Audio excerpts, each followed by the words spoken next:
let's talk about this Dan Raphael breaking news. I do think that he broke it technically before Mike Coppinger. Sorry, Mike.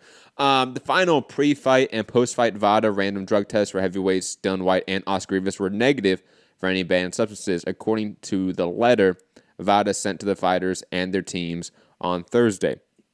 A copy of which was obtained by by ESPN. Both fighters had samples collected on July 17th as well as July 21st, the day after the fight, and they came back negative. Whyte failed a pre-fight test conducted by UKAD, not VADA, which was also testing both fighters. But the banned steroid Direnabol is a sample collected June 17th. That result came to light during fight week, but he was still allowed to box in the vacant WBC interim title bout, which he won by unanimous decision. UKAD has yet to explain why he was allowed to fight. The WBC this week withdrew its recognition of Whyte's interim title until it's completed its own investigation. VADA has not been made aware of the failed UKAD test, nor was Rivas. Or I should say, VADA had not is not. Rob, I mean, I'll open the floor to you because.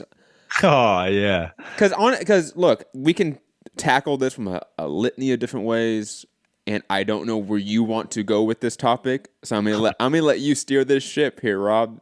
I don't like litanies. Like litanies. Especially on this. Look, to me, I see everybody saying this has got absolutely nothing to do with anything. This is nothing new, and that's like kind of true. It's just we don't know any, like, all the dates that VADA tested Dillian Whyte, all the dates that UKAD tested Whyte. If it turns out that on the same day UKAD and VADA tested Whyte on that June 17th date, then or even Rob, a day before, day after, day before, like there's some window of days that we can maybe get into later as to when that's acceptable, when we can start questioning if VADA tested on these days, why is it not showing up? But that's not the dates that we're talking about in question here. We're only talking about July 17th and July 21st. July 17th, what was a VADA test was taken place. It was administered or whatever. Mm-hmm. But that's the date that they were notified of the failed test. There are a lot of people mixing that up, thinking that the day that this... It just had to be the 17th of both months, right? Just to help everybody get. So for those that don't understand the craziness, Team Whyte and Matchroom, because those are the two parties that were made aware of this, were made aware on July 17th. They did not test him on July 17th and pop dirty. That happened June 17th, which I understand because the J's and the same date, it can get really confusing at times. And to me, why the hell did it take a month to come back 3 days before the fight? Why? I don't understand why that takes a month. I don't know. The process, obviously, it's a lot more than I'm thinking it should do, but that seems a long time to notify. And just on the fact that Team Whyte were notified, his trainer is saying he didn't even know about the hearing. He didn't even know about it. But this whole VADA thing, great. But, we're going to get into the alleged substance, I think, because you've done a bit of research and looked into it.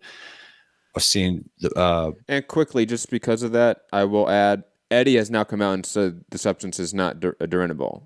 He did kind of waffle on it and did say, I am not aware that is that substance or something to that effect. He's very specific with his wording. But he is claiming he thinks it's a different substance, or he's been notified it's a different substance.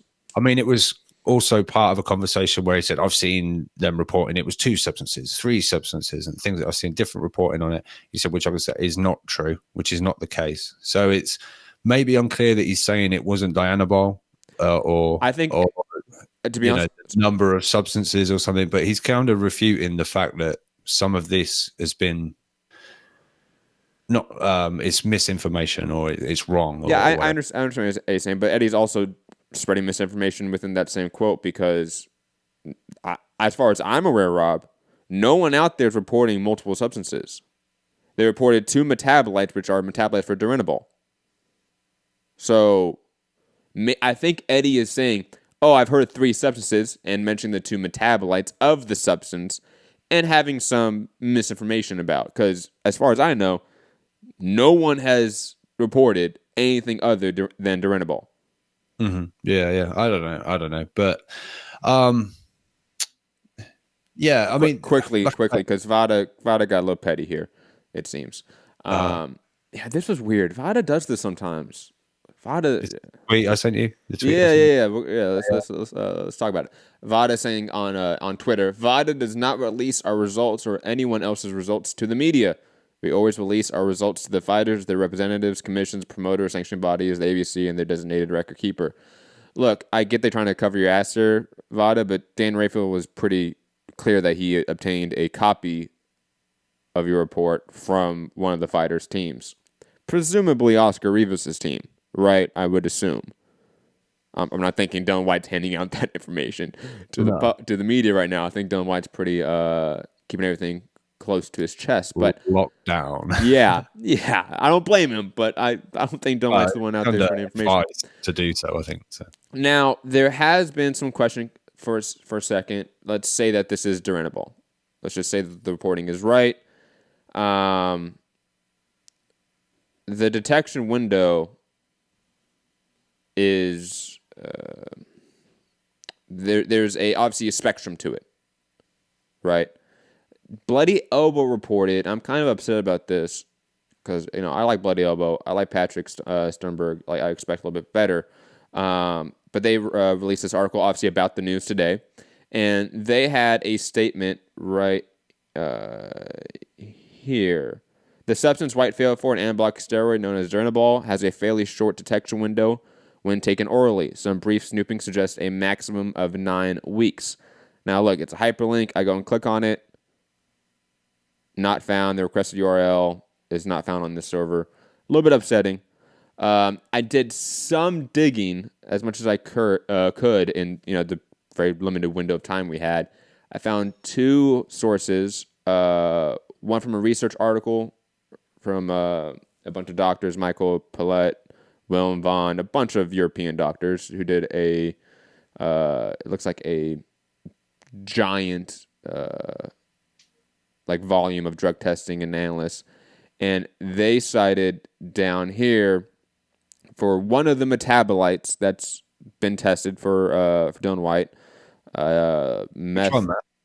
I'm not gonna pronounce the name. I'm just not. Did the one beginning with M? Both of them start with M, which is like the worst part.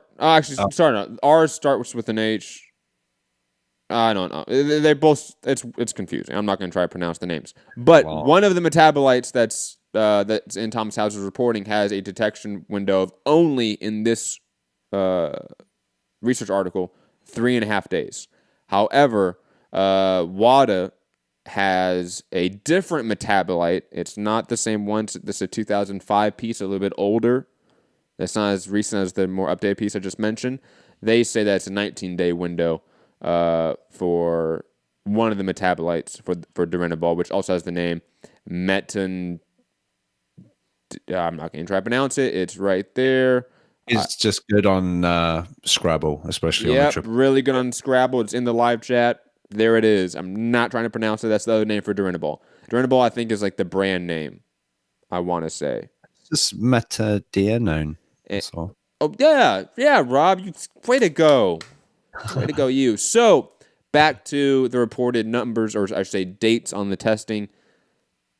The testing or the tests that we have from VADA fall out of the window that we have per WADA and per the research article that I found. Therefore, it's not really relevant per UKAD's case. So just want to sort of preface all of that because I've seen some talk about Direnabol, the half-life of it, etc. Look, this is what I found. 3.5 days to 19 days is the window for metabolites for Direnabol. This falls out that window. Yeah, I mean, again, without the dates of all the tests. Oh, the VADA testing, yeah. Yeah, and all the UKAD tests, because obviously the issue is VADA didn't pick this up and UKAD have found a query or an issue or whatever it's being termed as. Adverse finding, analytical finding. So yeah, we just can't, at the minute, suddenly it's gone from VADA is the gold standard to VADA shit. They don't find dopers and stuff. So it's okay. We just need more information. It's quick things from the chat that I need to sort of just point out is just false. AOBZ saying, nah, I've seen channels saying multiple substances. Look, you can have some Yahoo on YouTube, and look, glass house stones right now. Totally understand. But some Yahoo on YouTube saying, oh, White's guilty, blah, blah, blah. That doesn't mean much. What does the reporting say? What does the reporting say? The reporting does not say multiple substances. They say multiple metabolites for one substance. I have not seen any other reporting state that. Please, AOBZ, link us the channels, the articles, the reporting that you find for other substances. And also, quickly, Joey Ocean saying VADA tested Dillian once. No. They popped him for one test. We didn't say UKAD tested him once. I don't know where you got that from. We only know of one test from them, though. The positive test, obviously.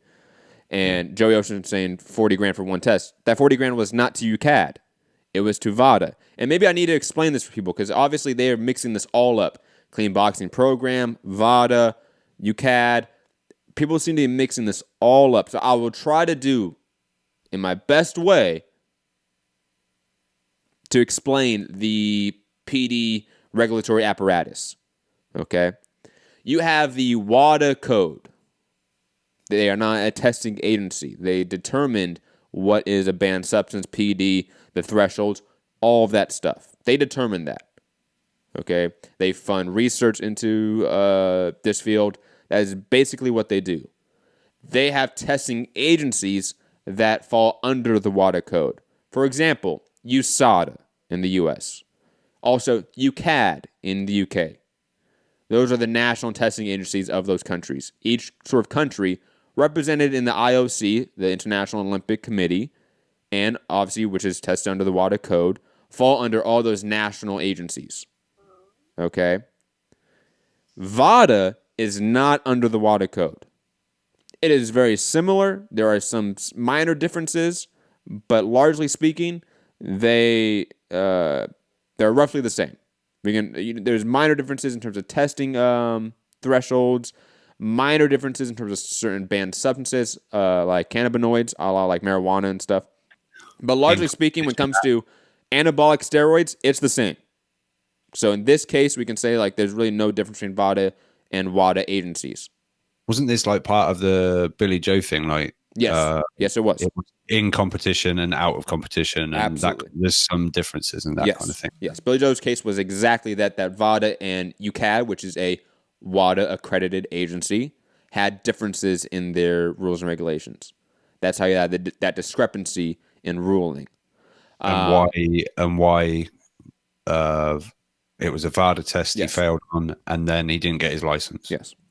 Traditionally speaking, testing agencies in the U.S. do not determine punishments.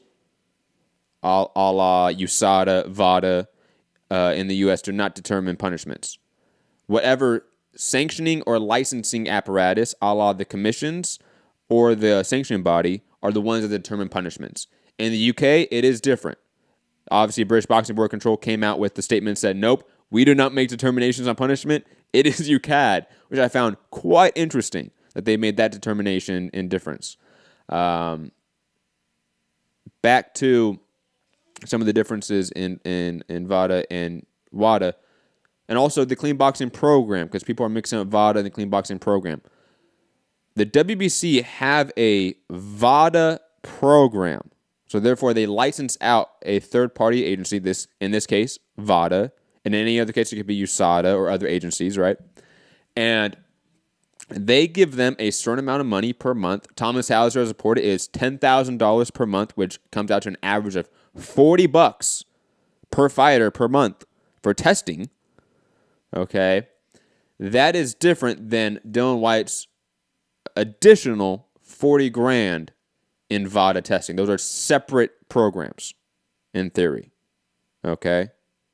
So in Dillian Whyte's case, to sort of bring it all back down to this specific case and to contextualize it, Dillian Whyte is under the jurisdiction, okay, of UKAD, which obviously British Boxing Board Control as well, WBC, and that's it.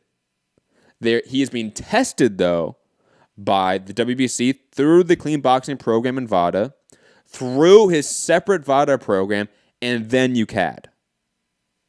And the VADA program that he opted in for an additional cost has a obviously different amount of testing allocated for it than the clean boxing program. So I just wanted to sort of explain this all out for people because there seems to be a lot of misunderstanding about these acronyms and what means what. So I think that has sort of explained like the board that we're talking about, the chessboard right now. I don't know if I need to explain anything else, Rob. I think I hit it all. Because yeah. So because of White's obviously ranking, he has to be part of the clean boxing program. If he doesn't, yes, top 15 fighters. It's the top 15 top fighters. 15 of all the weight classes for the WBC. And this is why it came out with House is saying they get 10 grand a month from the WBC to test all 15 of those fighters from all of their weight categories, which then obviously highlights the fact that VADA, while maybe they do a good job, or as it maybe turns out they don't, but we don't know about any dates at the moment about their tests, it's a ridiculously low amount of money to try and pull that off. I think it worked out at like $40 a month per fighter or something like that, which is ridiculous. It just can't happen. I will add, though, quickly, in terms of carbon isotope testing, which is like a more stringent level of testing, VADA does that more often than WADA accredited agencies. So individual testing, VADA on average is probably, quote, better. But if they are not if they're not the ones that catch him on the right day, and when I say him, it could be anyone at this point, not just White, catch that person on the right day, the right time, or have the right funding to have the right amount of testing for all that out of competition work, then they're not going to catch him. Because as Thomas Hauser and others report, look, these guys are taking substances, and maybe it's Direnabol, which obviously is a older substance. I mean, Arnold Schwarzenegger has admitted he took Direnabol back in the day, when fucking the 60s and 70s, right? But a modified version of Direnabol can absolutely go through your system in 24 to 36 hours, 3 days, 3.5 days. It is entirely possible that UKAD tested him on June 17th, popped him, right? And 2 days later, 3 days later, 4 days later, they go to test him in terms of VADA, and he passes clean. That's entirely possible, guys. That's not without the realm of possibility. So I just want to add, we do need more information. 100% about especially in terms of the extra VADA program that White paid for, because if, let's say, there's a test on the same day or a day close to the day before, or the day after, then it helps his case. It does. If not, it doesn't really help his case, and it just is. It then becomes more irrelevant. Where, of course, for those that don't understand why VADA can catch him or UKAD can catch him and vice versa, not catch him, this can happen. It happens quite often, actually. And also, there might be a discrepancy in terms of punishment because he was under the jurisdiction of more than one sanctioning and licensing agency. Yeah, so like I sort of said at the start, if we get more information, if we get dates, but I don't even know if you read out. Did you read it? Oh, yeah, you did. The VADA thing, but they're not going to release any information. No. It doesn't seem. UKAD and this British Boxing Board of Control, like complete confidentiality thing, seems to be in place, and I think we're only going to hear whether he's guilty or innocent. I don't know how much detail we're actually going to get, even when this is resolved. I don't know. I'm sure once it's done and dusted, whether Eddie says more on the situation or tries to explain certain things. But it does appear that at this hearing, the VADA information or the analysis and everything has been quite pivotal into the decision from the National Doping Panel or what Allowed him to fight. Yeah. Allowed him to fight was very pivotal in that decision. So I think I sent you a clip of Eddie talking, Matt, but he says the good news is it's good news, and sort of then had to pull himself because obviously I think he keeps wanting to say more, but he keeps trying to. Oh, but I'm not allowed. I don't know, but I don't know. For me personally, at the minute, there seems to be not a growing confidence that everything's going to be all right, but there's just, I don't know. There's more. I think there's more information that we obviously don't know yet that is possibly leading to it aiding Dillian Whyte's case at the moment. But this should not escape the fact or go past the fact that there needs to be some changes in how UKAD and the British Boxing Board of Control kind of does things regarding this. I think the whole sort of procedures or whatever. I don't know, but the definition of interested parties needs to be expanded, right? Yeah, I mean, and for those who don't know what I'm talking about, in UKAD's ruling, there's a definition of interested parties, and when you pop for an adverse analytical finding or something of that nature, the interested parties, quote, get notified of that. They get a report of that. Dillian Whyte's team and sort of opponents in a fight they don't fit under the current definition of interested parties. If that's expanded, then this issue kind of goes away. Because again, I'm okay with, let's say, in any fighter's case, if they want some confidentiality within their bubble before it gets out to the media and the fans so they can defend their case. I understand that. Look, you're talking to somebody, Rob, you know this, that has defended Canelo's case. Till this day, I defend Canelo's case, right? So I'm okay with Whyte, in theory, having a defensible case here for his specific... Are you sure, Mauricio? Are you sure? Get out of here. Totally threw me off now. I was going on a great rant there. Fucked it all up there, Rob. Thank you. Saved everybody. It's all right. God damn it. But Dillian Whyte, his case needs to be aware to his opponents. Like his opponent needs to be aware of his case, because otherwise it just seems so innately dangerous for fighters. Like if UKAD and the British Boxing Board of Control's main goal is to regulate the sport, in a sense, because that's what their goal is, then this seems like crony regulation, like on its surface. So if they just fix the rules, I think this issue largely goes away, because again, if Whyte has a great case, and per Mike Compiger's reporting, which we don't know if it is true now because Eddie's refuting the reporting of it being Duranabol, if those are ultra trace amounts, they fall under a certain threshold, he has some sort of supplement that he can go and point to, like, look, that we've tested this from another party. It comes up positive for Duranabol. We didn't know. I didn't say this in the ingredients. If there's reasons for it, I'm fine with Dillian Whyte getting either a slap on the wrist or nothing and moving on. I'm completely fine with that. However, the main and primary issue, which should be stated continually, is that if you pop dirty for a banned substance, a PD, and your B sample is not back yet, and you literally have a hearing hours before your fight, your opponent should know. And your opponent should have a representative there at the hearing. Point blank, full stop, end of story. Dillian Whyte's case, in terms of his innocence, is a different aspect, and to me, honestly, a completely different issue than UKAD's rulings and procedure. Yeah, I don't know. I'm kind of right behind that sort of idea, but if it turns out, wait, what? Huh? We're agreeing. Yeah, largely. But if it turns out that Dillian Whyte is clean, there's some kind of error, then it's almost like the panel's decision was kind of right. If he hasn't actually popped dirty, or there's a I don't know. But look, if his case, if he went to the hearing and had a fucking solid case, right? If they have transparency, then we know that case. Oscar Rivas' team knows that case, and we move the fuck on.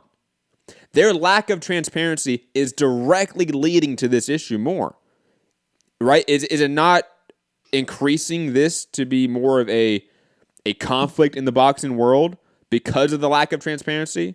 If we knew what was said in that hearing, Rob, don't you think we would be, having an easier time understanding this case, even maybe forgiving Dillian Whyte, right? But we don't know. There's a complete lack of transparency. So therefore, all we can go off of is the great reporting of Thomas Hauser, who is a great reporter and is probably the greatest investigative journalist in the sport. I mean, his work on USADA back in 2015 was, I would argue, revolutionary to the sport. It single-handedly brought in VADA to a higher pedestal and brought USADA down, and that's a great thing because USADA needed to be pushed down. He blew the whistle on what they were doing. Sorry, isn't USADA what governs UFC? Like the testing agency for UFC. But anyways, I just think that this case, while it is far from being over, it is 100%, not 100%, it is largely at fault of UKAD for a litany of issues. One being transparency, two being their rulings and procedures, and three, honestly, for